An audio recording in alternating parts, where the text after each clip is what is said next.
Hello guys, तो कैसे हैं आप लोग। आई होप आप लोग अच्छे होंगे। अगर पावर स्टार पवन सिंह का फैन है तो जी हमारे दोस्तों, तो आप सबको बता दूं, पावर स्टार पवन सिंह का जो आप सब देखते होंगे फ़ोन के स्क्रीन पर, गुरु रंधावा तुम्हारे सिवा जो गाना आया था टी सीरीज से, उसका स्टोरी इंस्टाग्राम पे लगाया है। जी हमारे दोस्तों, आप सबको देखिए, बल्कि पावर स्टार ऐसा इकलौता सिंगर है भोजपुरी का जो कि हर एक जगह जाने जाते हैं, सुने जाते हैं। तो आप सबको वैसे भोजपुरी भाषा सबको गर्व होना चाहिए पावर स्टार पवन सिंह पर।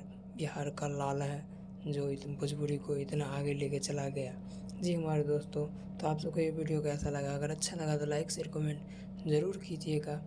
और पावर स्टार पवन सिंह का फ़ैन है तो भाई कमेंट करके बताइए कौन कहाँ से है, और इस वीडियो को पूरा फैला दीजिए सो जो पावर स्टार पवन सिंह का फ़ैन है उन सबके पास। फिर मिलते हैं नेक्स्ट वीडियो में, तब तक के लिए बाय। चैनल में नया है तो सब्सक्राइब कीजिए। जय हो।